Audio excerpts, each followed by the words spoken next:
Hey everybody, Sandra here, Plant Rich Sandra. Thank you for joining me this evening. It's a pleasure to have you here. Thank you for your time. Tonight I'm going to be making a recipe from Cathy Fisher's cookbook, also free on her website, straightupfood.com. And this is the famous tuna salad, which is amazing. And this recipe can be used as a dip, it can be used as a dressing. It can be used as a filler for romaine lettuce or for steamed corn tortillas, etc. It's a very versatile recipe, and it actually does kind of give you the hint of tuna salad, or to me it kind of reminds me of egg salad a little bit because the chickpeas have that consistency of boiled egg, of the white egg whites. So to begin with on this recipe, you're supposed to go ahead and set up all of the ingredients for the cashew mustard dressing. All right, so I did this a couple hours ago, and so these cashews are ready to be blended. And I did not bring my Vitamix over here on purpose. I'm doing this tonight strictly with my small Ninja, which I absolutely adore. And I'm using just a basic food processor that I just got at Walmart. It's just a Hamilton Beach food processor. Okay, so first of all, what do you have in here? You put about 2 ounces of raw and unsalted cashews, and then you're going to put a half a cup of water. And the recipe calls for 3 tablespoons of lemon juice, but what I ended up doing was taking 2 whole lemons, peeling them, slicing them very thinly, and popping out the seeds, and then they're in here. So it's whole lemons with their pulp. Also 2 tablespoons of mustard, and I used a very, very low sodium mustard, but if you can find it, get a salt-free mustard like Westbrae, Westbrae, Westbrae. That would be the best. This one was just a low sodium mustard. 2 teaspoons of vinegar, and I did use Bragg's apple cider as Cathy suggested. She said she likes apple cider, and it's good that way. And some garlic, like 1 medium clove of garlic, and it calls for raw, but you could roast it too. So I've got a couple of very small cloves of garlic in here. And then it says 2 to 3 teaspoons of kelp granules, and I used the ones that are actually called kelp granules, but I just want to point out that there are other options if you can't find kelp granules. Bragg's makes Sea Kelp Delight seasoning, so that's going to have some seaweed in it. But if you can't find that, you can always just get wakame or any other kind of a seaweed. Take just a little bit of it and blend it up first in your food processor, and just use that, because all you're really looking for is the hint of a seafood flavor to it, like a hint of fishiness to it, and you're getting a little bit of iodine, which we're not normally getting in our diet. So that would be another option if you can't find the kelp granules. Okay, I'm going to move these out of my way right now. And I'm going to go ahead, and this has been sitting. She wants you to let it sit for at least 15 minutes to soften up your cashews. But like I said, mine's been sitting for a long time, and I'm curious, and I want to go ahead and see how this goes. Okay, so I'm going to put this on.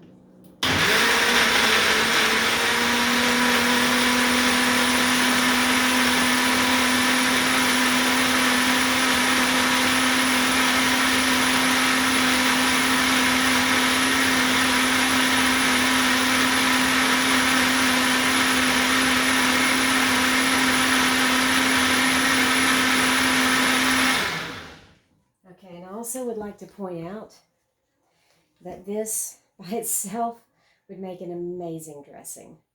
So keep that in mind. It is cashew mustard dressing, and it is mentioned in her cookbook additionally as simply a dressing. Okay, so that I'm just going to, I'll blend it one last time before I'm done, but I just wanted to go ahead and kind of get that going. Now to make the actual salad. The recipe calls for 2 cans of cooked garbanzo beans. That's 15 ounces each, or about 3 cups total, and they need to be drained and rinsed. It also calls for 3 ribs of celery sliced or chopped. And this is where I want to mention that it's extremely important that your celery be chopped really fine, not big chunks. When everybody who has ever made this has agreed that if the celery chunks are too big, it does kind of ruin the enjoyment of the recipe. And then you're going to need some finely chopped purple onion, red onion, and you're going to need some basil, like a 1/4 cup of fresh basil. If possible, fresh would be better. I've already kind of prepped everything here. And then you're going to need 1 medium ripe avocado. This is actually 2 Hass avocados in here. All right, so it says to place the garbanzo beans into the food processor and pulse it until the beans are broken but still flaky. Do not overblend. And then you transfer the beans to a large bowl and add the celery, red onion, basil, and avocado. But one thing I would like to do is I'm going to take my celery first and I'm going to put it in. I know this is not exactly what the recipe says, and I do have it pretty fine, but I just want to make it just a little bit more than what I did with my chopper tonight. So I'm going to put the celery in here to the food processor, which it did not say to do, but we're just going to try this. And I would like to put my fresh basil in there too.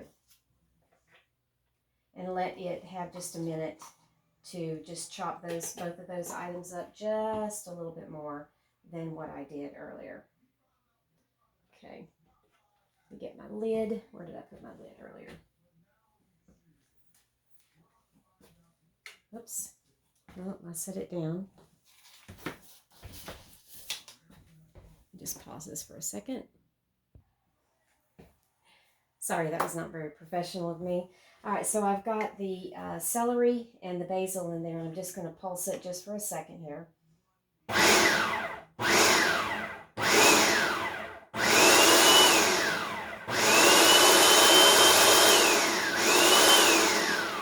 Okay, I just wanted to give it just a little bit.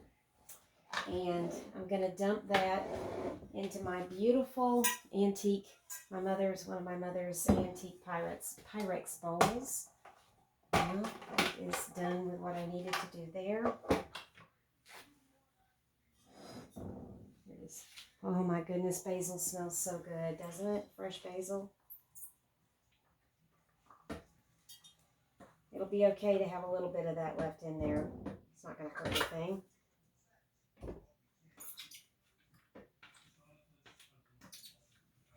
All I'm going to be putting it back into this is the chickpeas.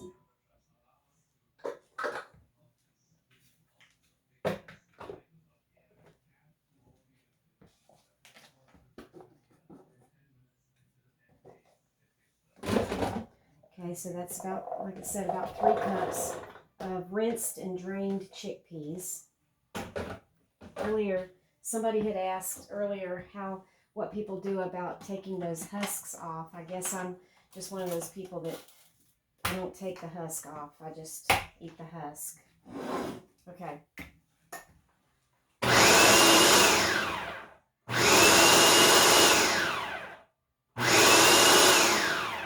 Do not overblend. Don't forget, do not overblend. You want it to still be chunky. I think that's just right. Okay. Take all that out.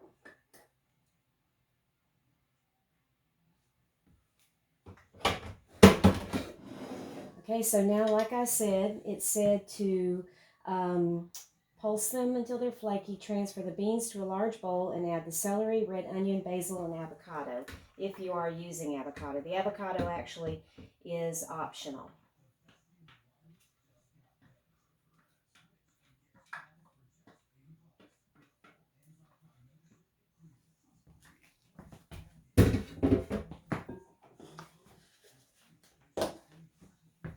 That's my avocado.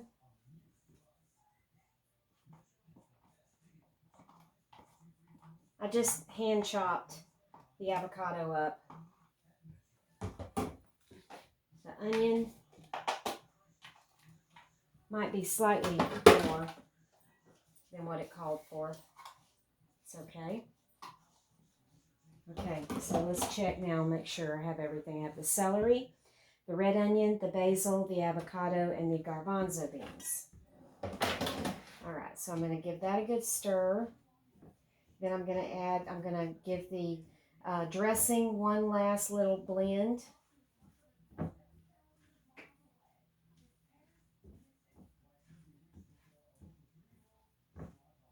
Yes, I really am happy with the consistency of this celery tonight. My goodness, this looks so good already. Doesn't even have the dressing in it yet.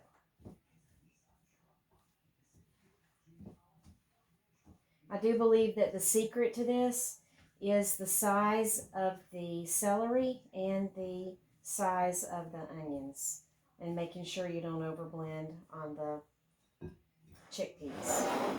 Okay. One last time, although it doesn't really need it because it had...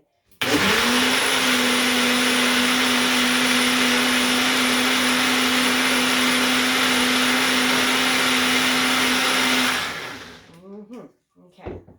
Get this out of my way. That out of my way. Okay, here we go. And it says now to add a little water as needed, but I'm not going to add any extra water to it.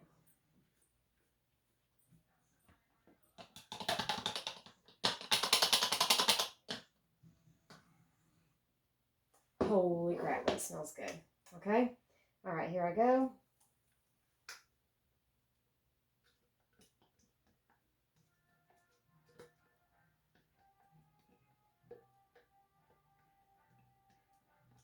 I don't know if you can hear the TV on in the living room. Mom's in there watching TV. Okay.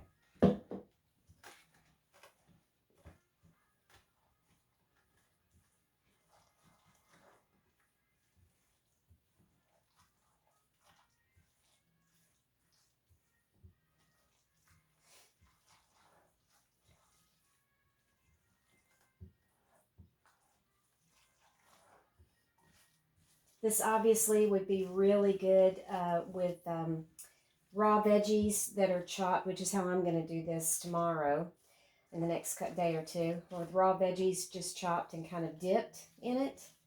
But also, you could use this with Mary's Gone crackers, which is how I'm going to actually try them right now because I don't have any. My raw veggies for tomorrow are not ready for work. So I have some Mary's Gone crackers. I know you're reading that backwards, sorry. And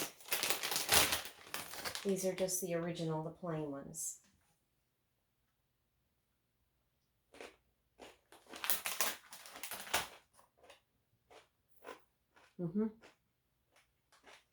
I probably have more celery than I needed. Looks a bit greener. But you can always adjust that for yourself.